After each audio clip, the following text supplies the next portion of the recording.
not been for Raymond Brown, a San Diego physician and adventurer.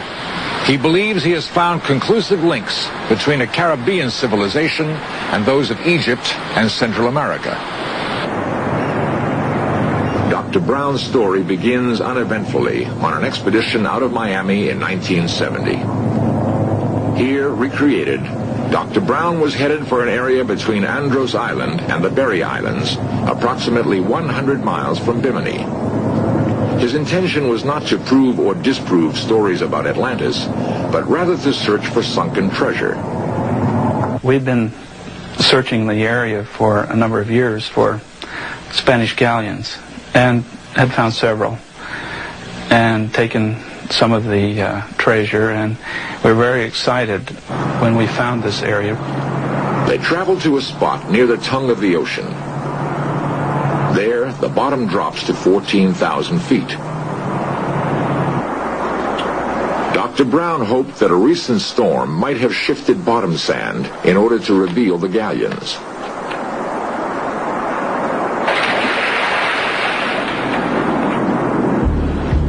The water was very murky, and we didn't get to see all that we would like to have seen. But after the storm moved the sand for us that we'd been digging on for several years unsuccessfully, we found ruins and buildings everywhere.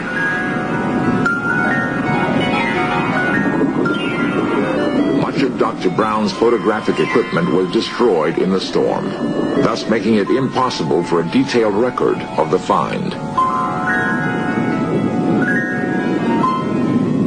We really had no choice, because if we had gone back for new equipment that we lost during the storm, if we hadn't got in the water even as murky as it was, the sand would have covered the buildings up and we would have lost the view. The ruins of the city Dr. Brown claims he found reflected a sophisticated level of architectural design.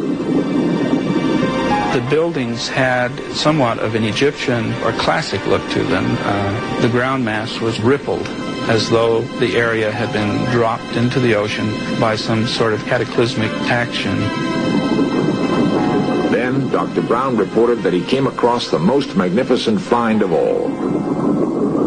In the murkiness, he spotted the tip of a submerged pyramid, barely visible above the ocean floor. Looking at the structure, shape, and the size, it would be approximately 400 feet tall.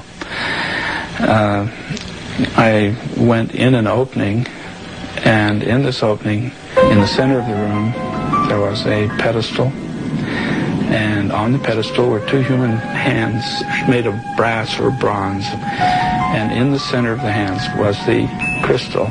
My first impression in the room was the shaft that was metallic, hanging straight down from the ceiling, pointing at the crystal. And it was gold colored. I swam, because it was still, the room was full of water, I swam up to the ceiling and tried to pry the rod loose. It wouldn't budge, so I settled back down to the floor. And I reached my hand in between the fingers of the metal hands, and I found the crystal was loose. And it was the only thing in the room that I could take home. The crystal ball seems to possess powers that can repel a coiled stainless steel rod. We found a meter with a 1.5 ounce weight, and it becomes sensitive to emanations, particularly magnetic emanations around people or things if they are charged. And we find that if we can hold it straight without allowing it to flip from side to side, some strong influences will actually raise the weight in the air. Now, as we bring something into the field of the crystal, the ions tend to repel.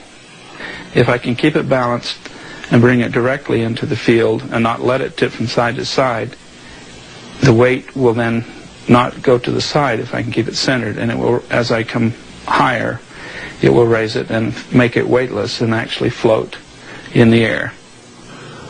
Some historians say the crystals were the source of Atlantean power. Dr. Brown believes his crystal is evidence that such a culture existed and possessed powers unknown to modern man. maybe the ancients knew more than we did about life forms and life forces, and we might discover their secret. In the last decade of exploration in the waters off Bimini, new finds cause us to question old theories. Atlantis has long been thought of as a myth, a figment of fanciful imagination, a tale told by Plato to amuse ancient Athens. But what of Dr. Brown's crystal? Dr. Marcel Vogel, a researcher at IBM, has devoted more than 20 years of investigation to determine the power of crystals and their effect on human potential. Throughout history, the earliest recorded history we have, there's been a deep respect for the shape of a ball and the use of a quartz crystal ball for probing in the mind of an individual. Now, I've worked with Dr. Brown's crystal ball. I used his ball, and I felt a tremendous energy burst coming from the crystal.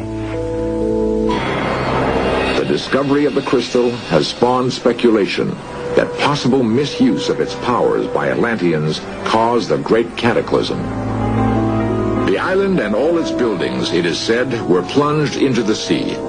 The Bimini Wall, therefore, might be the last visible relic of that lost civilization.